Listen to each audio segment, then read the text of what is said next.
Hey guys, good morning. Okay, so for probably the last 3 days, maybe 4 days, I just keep thinking silver, silver, silver, silver. And so I know we went down this path of silver a while back, if you followed me on any of my social pages, but I don't think I have a video up here on YouTube about this. And so I thought this morning I would just kind of give a brief overview.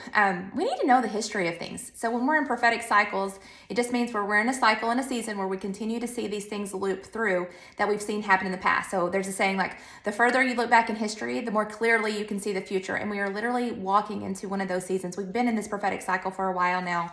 And so it seems to be on here, everyone is talking about the economy. It is a huge part of us. I mean, that causes nations to rise and to fall based on their economy. We can see that all throughout history, and we can see where we are right now. And we can also look at other nations who are experiencing this and have, Venezuela being one that we, especially here in the U.S., had watched happen not too long ago, and what is happening there as far as their hyperinflation and those things are going. And in times like that, what have we not learned from history about this?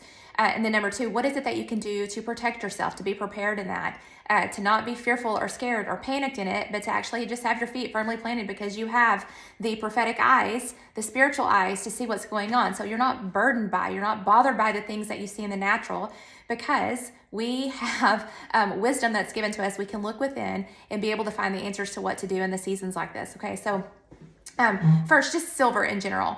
A lot of people right now, and have been for a while, talking about, having silver, get silver. It's actual physical money. It's not paper. It's actual money. It's been used as currency for thousands and thousands of years. You can even go back. The saying, all roads lead to Rome. It's kind of always where I'm taken with this. Anytime silver comes up, all roads lead to Rome. One, it is a warning. Number two, it's to see the history of it, to have an understanding, to learn. And number three, look at that situation and go, okay, well, what can we do to be different in that? One of the things that I wrote this down about empires falling most often are directly correlated to government corruption, morally bankrupt societies, and monetary systems that have been infiltrated. Out of those three things right now, can you say, oh, I can see those three things going on? And then in your monetary economic system, who's in control of those? Because when you have a morally corrupt system operating behind the scenes, controlling the monetary system, what do you think is going to happen with that? I mean, it's the principle of you reap what you sow. Okay, so what are we doing right now? Those systems, regardless of how someone tries to come in and redo them, there is going to be a problem in them. So, we've talked about a great reset versus a kingdom reset, and what is the difference in that? And I want you to think about this. Okay, you've got this solution right here. Okay, this is the solution. The people who are behind the great reset and the kingdom reset, these two that are running parallel, there's a solution, okay? And so it's how do you create all this chaos, all this problem to lead people to get to this solution? Because people aren't openly walking to this solution. You've got to force the people into this solution. You've got to show them why they need this solution. And right now we have a system in place of the Great Reset that is trying to get people to this solution. And why are they trying to get people to this solution? Because they know the monetary system that is in place right now, it has to fall. It has to collapse. Okay, so whether you're on a negative or a positive side of that thing, everyone can see whether negatively or positively operating in something, that system is going to collapse. Why? Because there's nothing backing it. There's nothing backing it. Okay, so I'm just going to take the history of the United States for a second. So when we established our nation, the 13 colonies, that was one of the main things that our founders were trying to do. Okay, how are we going to have this monetary system? It's got to be backed by something. And the first thing that it was backed by was actually silver. Now, from 1794 to 1964, I hope I have those dates right, there was like an 89 to 90% part of silver in our coins. It was actual physical money, okay? Then what happened? War comes along. We had created a mint, and I think it was in 1794. Did I write this down? I didn't, but 1794, I think, was the first time that we started minting the silver dollar. Okay, so we had that physical money. Well, what happened? Let's fast forward, because see, wars always come into play here when you're talking about an economic crisis, because more money begins to be printed to fund those wars. Okay, so that actually happens. And I did write this down. No, I didn't write this down. I don't know what year this was. I wish I would have written down the year, but at the first attempt for us to actually have a silver-backed, what we would call like a paper physical contract, our government started doing that. But then the war came along and we were like, oh my gosh, we've got to fund this in another way. We're going to have to start printing more money. Okay, so this is what happens when you come into a time of inflation, is when you start printing more money. It's not backed by anything until you have bled into the environment this extra, I'm gonna call it monopoly money. It's just there, right? And so those things, because there's so much of it, it causes the inflation to rise. Like right now in America, we are in, I think it was 7.5% inflation rate.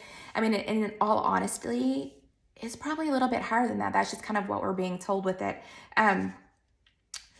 So I want to go back to this prophetic cycle for you to see this. Okay, from the origination here in America, when that was set up, we were going to have a silver-backed currency. We also go into a gold-backed currency later. But when we stopped putting the actual currency into money, we began to see an issue and a problem arise. This is when we began to sow what we are now reaping right now.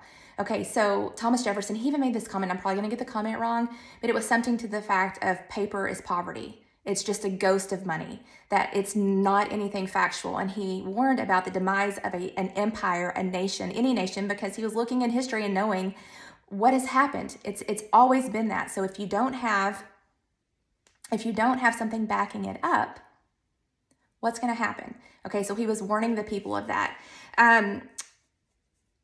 Nixon, when he goes in to put a temporary ban or a temporary removal of gold for our gold-backed currency, it was supposed to be temporary so that we could fund the Vietnam War. Was it temporary? See, this is what I always talk about when we put in these systems in place that are just supposed to be temporary, these programs that are just supposed to be temporary. There's a bigger piece here. Those things are not temporary. They end up staying and lasting. And here we are, how many years later, and we see the system is still trying to fall into collapse.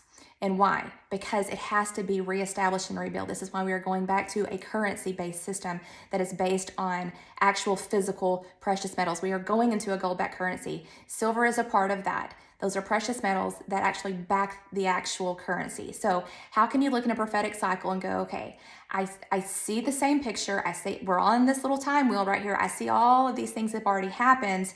And we're right here, right before this thing happened where everything kind of collapsed and there was a reestablishment of those things. This is why you're seeing all this stuff about this great reset. What's happening in the great reset? Okay, there's a great reset that could enslave more people because they're using a lot of technology that just doesn't use it for currency, but many other things that would control your life and operate your life. Now, those technologies do not have to be bad, but in the wrong hands, they could be used to enslave people, harm people, hurt people, and not be used in a way to fully embrace the fullness of a kingdom reset. So you've got these two running parallel, the Great Reset and the Kingdom Reset over here. And both of these groups understand that that fiat money system, it's not working. It is a ticking time bomb. This has been warned for generations that this was going to happen. And here we are, we're seeing it. We see inflation.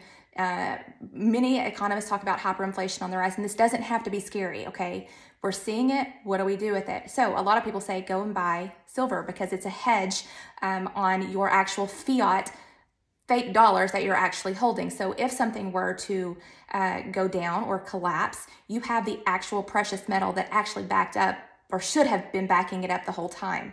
But it hasn't been. And has silver been manipulated? See, our government used to have those silver coins giving to people like in their hands. It was actually something that we used. It was a tangible thing. And then we had the silver contracts, the silver notes that backed up that thing.